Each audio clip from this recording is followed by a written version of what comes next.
He may be built like an action figure, and he may have laid waste to more actors than TMZ in shows like Game of Thrones and movies like Conan the Barbarian. Conan! But there was a time when Jason Momoa was actually bullied. Growing up a hippie kid in Iowa, spent his fair share of his time, as he says, stuffed in lockers. Well, no one's bullying him now. Former model and off-screen leading man to Lisa Bonet of the Huxtable clan, Jason found his footing as an actor in the short-lived show Baywatch, Hawaii. They'll plant my ass before they send me home. And then after that, struggled to find roles. Baywatch can do that to an actor. When he finally did hit, though, it was on the aforementioned Game of Thrones.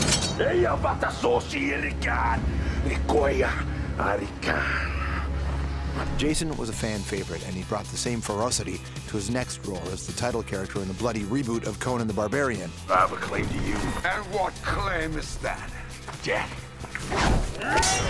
Now Jason's squaring off against his childhood hero, Sylvester Stallone. It's a new action movie called Bullet to the Head. You're gonna fight or you plan on boring me to death?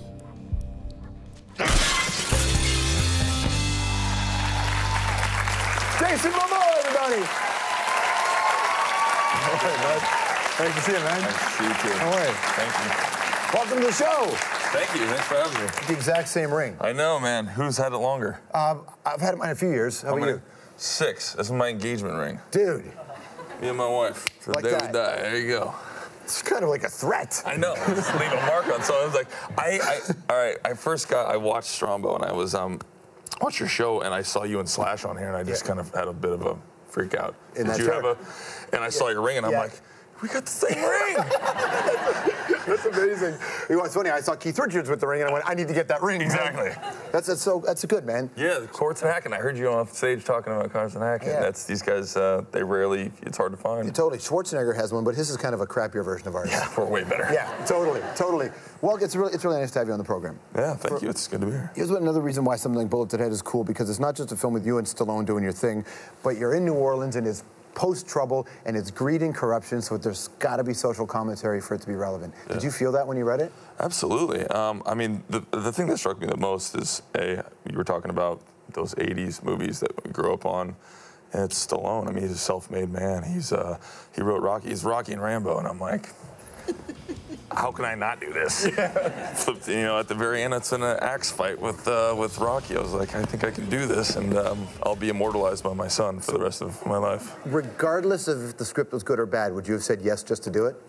Absolutely, because of Walter Hill, too. Yeah. Walter Hill's another idol. He did Warriors and obviously 48 Hours, and I think there's those guys are like a throwback to real veteran directors that I am, like Eastwood. And I just feel like he has there's this masculinity, still vulnerability, and they have a little bit of comedy in there and a sense of humor, which Stallone has, and that's fun to do.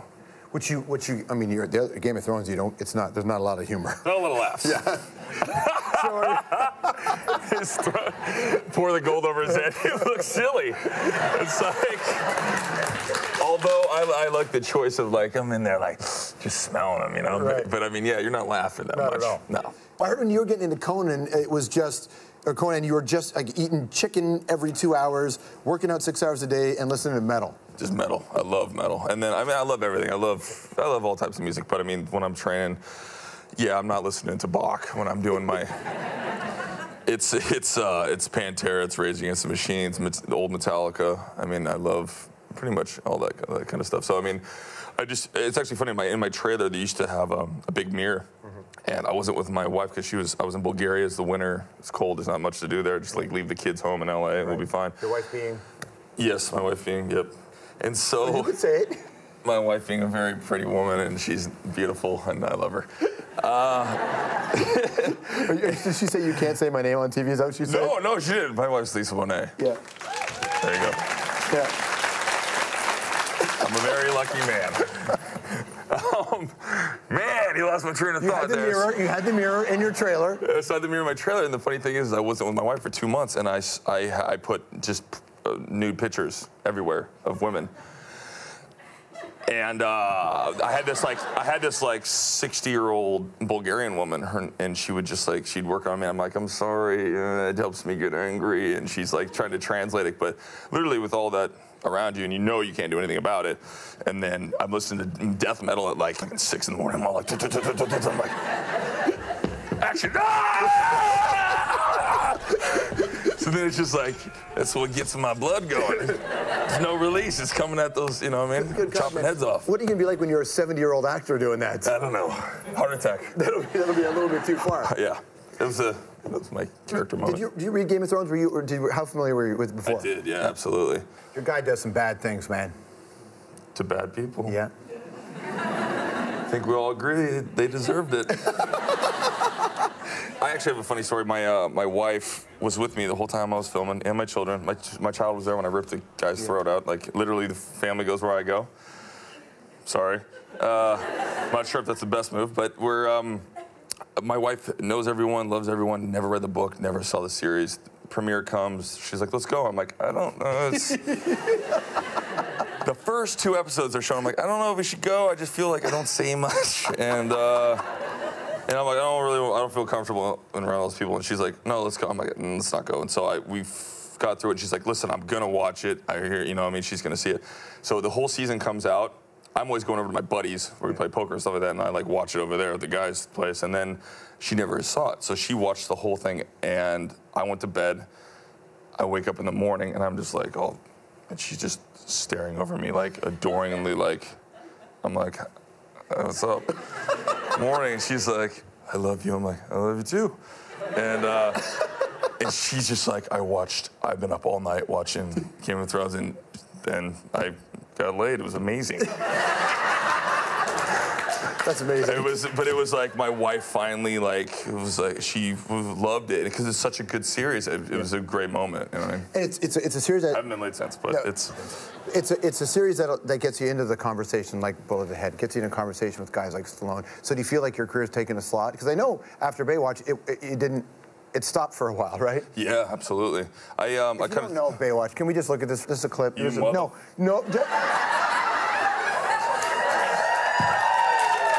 Look, man, what's wrong with that? What's wrong with that? Oh, get out of here, man.